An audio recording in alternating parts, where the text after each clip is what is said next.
Hello, अस्सलाम वालेकुम। अच्छा। सलीम भाई बोल रहे हैं ना? जी। सलीम भाई, आप माफ़ करना मैंने आपको डिस्टर्ब करी होंगी तो। एक्चुअली हम्म। मैं औरंगाबाद महाराष्ट्र से बोल रही। मेरा हम्म। नाम तन्वी है अच्छा। और मैं आपकी पहले से बहुत बड़ी फॉलोवर हूँ। और हम्म। मैं परसों गरीब नवाज में थी, जब आपकी वीडियो ये देखी ना मैंने, तो मेरे हम्म। को ऐसा बहुत बड़ा वो झटका लगा। तो मैं औरंगाबाद पहुंच के मैं बोली आपको कॉल करूंगी, तो आपका नंबर इधर से उधर से सब करके निकाली मैंने, आपको कब से फोन लगा रही मैं। ये अचानक ऐसा क्यों हुआ? मतलब आपने तो इतनी बड़ी पार्टी को इतना मजबूत किया थे सलीम भाई।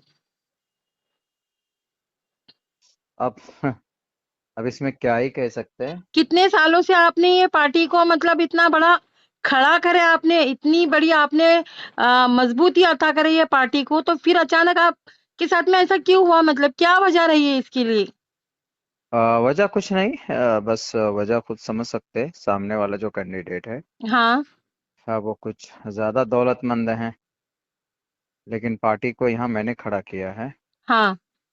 और सन 2020 में भी नहीं मिला हमें, टिकट किसी और को दे दिया गया। तो और ये ये आप इसको क्या मतलब कौन सी नजर से देख रहे हैं? मतलब ये लोग मतलब एंड टाइम पे मतलब टिकट की बिक्री वगैरह करते हैं? कुछ भी हो सकता है, क्योंकि जो लोग कार्यकर्ता होते हैं हाँ। और वो मेहनत करते हैं इस उम्मीद के साथ कि उनको टिकट मिलेगा। लेकिन जब टिकट बंटवारे का वक्त होता है तो कुछ 2 दिन, दो महीना 3 महीना पहले लोग आते हैं और बड़े पैसे वाले आते हैं और फिर वो टिकट लेके जाते हैं। मतलब इन पिछली बार भी ऐसा हुआ, तो इससे भी इन्होंने सबक नहीं सीखा। और इस बार भी पिछले बार से ज्यादा बड़ी गलती की इन्होंने। तो इसलिए इनका एतमाद यहाँ पे अब लोगों का एतमाद इनसे उठ गया है। इस बार मुझे नहीं लगता कि यहाँ से कोई एक आध सीट निकल पाएगी। तो सलीम भाई, आप इसको कौन सी नजर से देखेंगे? आपका नजरिया क्या बता रहा? बस वो तो रोज़ रोशन की तरह आया है। खुले लफ्जों में कहने की भी जरूरत नहीं है। लोग अब समझ रहे हैं, यहाँ पे देख ही रहे हैं कि लोग सोशल मीडिया पे बोल रहे हैं कि भाई टिकट बेच रहे हैं लोगों का, यूट्यूब में फेसबुक पे, कि करोड़ों करोड़ों रुपए में।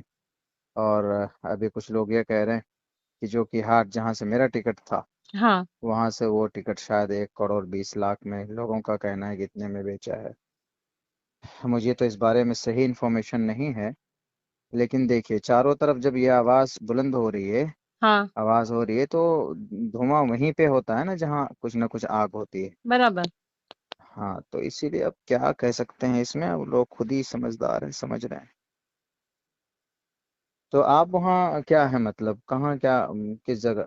मैं औरंगाबाद महाराष्ट्र में, मैं एक सोशल वर्कर हूँ यहाँ पर।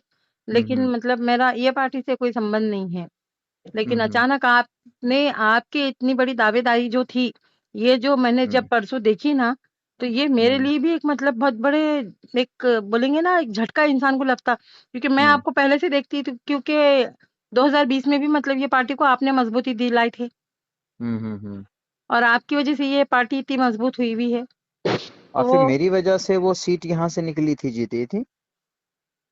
और अगर हम समर्थन नहीं करते तो, चूंकि हमारी बिरादरी भी यहाँ एक बहुत बड़ी तादाद में है, हाँ। कम से कम 12-13 लाख वोटर्स हैं, कम हाँ। से कम 4 असेंबली हलके में उनका असर रहता है, तो फिर वो बिखर जाते। लेकिन हमने सोचा कि चलो कोई बात नहीं, अभी नया है, पार्टी नहीं है, तो कोई अगर पुराना सीमांचल गांधी के बेटे तस्लीम साहब के, मरहूम तस्लीम के बेटे, उनको टिकट मिला तो कोई बात नहीं। लेकिन वो पार्टी छोड़कर चले गए और 3 विधायक और साथ पे लेके गए। फिर इस बार उन्होंने एक जदयू से आए हुए कैंडिडेट है, मुखिया मुर्शिद, वो इनसे ज्यादा खतरनाक है, उसको टिकट उन्होंने दे दिया। तो अब्दुल्ला सालिम जो 8 साल से मेहनत कर रहा है, उसको आपने टिकट क्यों नहीं दिया? बराबर। तो ऐसा नहीं होता है ना, आप वर्कर को टिकट नहीं देंगे तो फिर पार्टी दफन हो जाएगी बस। तो क्या मतलब ये क्या चाह रहे? एमआईएम को खत्म करना चाह रहे कि क्या चाह रहे ये लोग? एमआईएम खत्म हो रही है। एमआईएम के ताल्लुक से लोगों में एक जोश और जुनून था। मैं फील्ड पर रहकर काम करने वाला हूँ।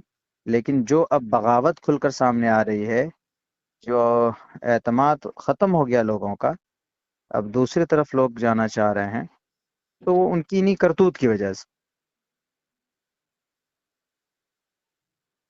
तो आपने अभी अपक्ष फॉर्म भर दिए? हाँ भरा तो है हमने, आज ही भरा है हमने। बाकी देखिए कल स्क्रूटनी है, एक मरहला और है, सख्त मरहला। उसके बाद फिर इंशाल्लाह उससे तो ज्यादा वोट लेके आ रहा हूँ मैं, उसका जो कैंडिडेट है। हाँ हाँ। हाँ अगर मैदान में मैं रहा मजबूती से, हाँ। और तो उनसे ज्यादा वोट लेके आऊंगा। वो जो साहिब हैं जिनको टिकट दिया है, उनसे ज्यादा वोट लाऊंगा। हार जीत तो मुकद्दर की बात है। सही है।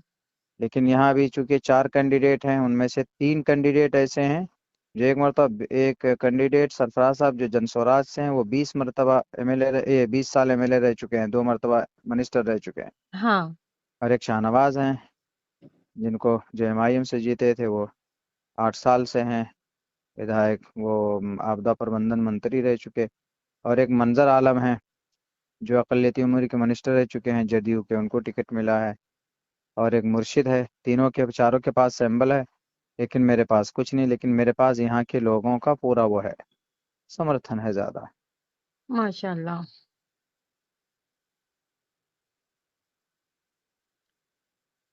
यानी कि क्या बोलेंगे इसको, यानी कि ये लोग पार्टी के अंदर काम करने की हद तक ही, मतलब पार्टी के क्या बंदे को मतलब मुझे हार्ड वर्क। ऐसा लगता है, मुझे जहां तक मैंने अभी अंदाजा किया ये पिछले 8 साल में, हाँ।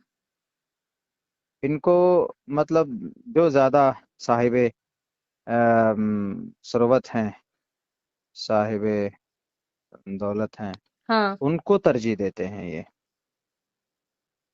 बाकी कोई अगर अपना खून भी बहाकर काम कर रहा है पार्टी के लिए, तो बिहार में उनकी कोई कीमत नहीं है।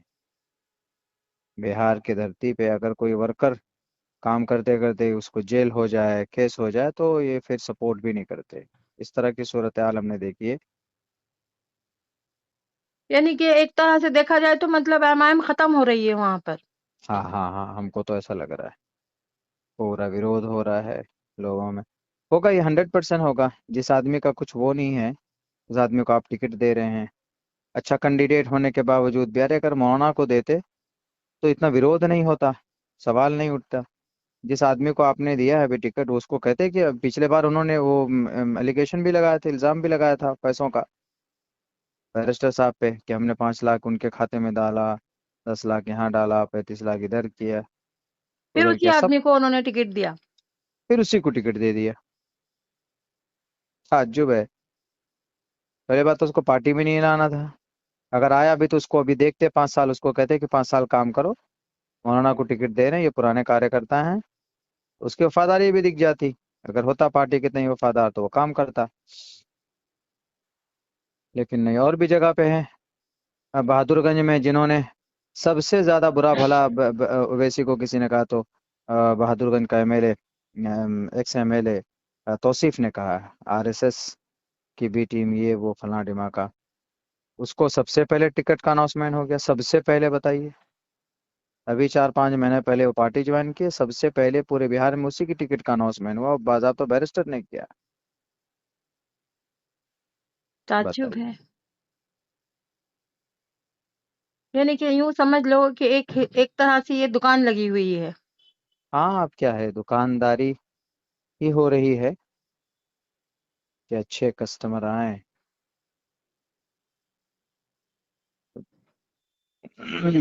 कब से ट्राई कर रही थी मैं सलीम चतुर्वेदी साहब, आपको कब से 8 बजे से आपको ट्राई कर रही थी मैं। अब हम्म। जाके आपकी कॉल लगी। हम तो आए उधर, प्रोग्राम में उधर आते हैं वहाँ। औरंगाबाद। हाँ हाँ। अब आइएगा तो जरूर मुलाकात करिएगा प्लीज। हाँ भाई। हाँ नहीं, इंशाल्लाह जरूर। तो क्या एनजीओ वगैरह है, क्या है आपका? नहीं नहीं, मैं एक सोशल वर्कर हूँ, कोई एनजीओ नहीं है मेरा। अच्छा। मैं हमेशा आपकी वीडियो वगैरह देखती थी ना, तो अचानक ये एकदम यूट्यूब में सब चीजें वायरल होने लगी ना, तो मेरे को हम्म। भी एक वो हुआ कि ये सलीम चतुर्वेदी साहब का तो इतना अच्छा एआईएमआईएम के अंदर वर्क था, एकदम टफ कैंडिडेट, आप विनिंग सीट के कैंडिडेट हो हाँ हाँ। एआईएमआईएम के। तो झटका तो किसी को भी लगेगा, जो आपके मतलब आपके जो फॉलोवर है, जो आपके चाहने वाले हैं, तो हम्म। उनको तो लगेगा ही ना। मैं को मतलब ये चीज का बहुत अफसोस हुआ। इसके लिए मैं कब से आपको कॉल ट्राई कर रही थी बात करने के लिए। हाँ, असल में आज नॉमिनेशन उसमें फाइल करने गया था तो थोड़ा उसमें मसरूफ था। ओके। चलिए ठीक है, मैं उधर वहां पे भी तो आपके यहाँ भी तो गफ्फार कादरी के साथ में गलत किया उन्होंने। हाँ, क्या अपने यहाँ औरंगाबाद में?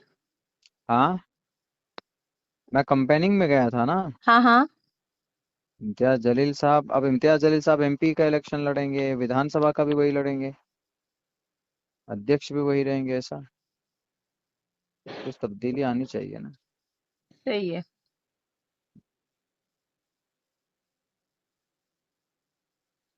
इंशाल्लाह, देखो आपने अपक्ष फॉर्म भरे, मैं दुआ करूंगी कि आपकी सीट निकल जाए। हाँ हाँ, जरूर जरूर। ओके। ठीक। खुदा हाफिज।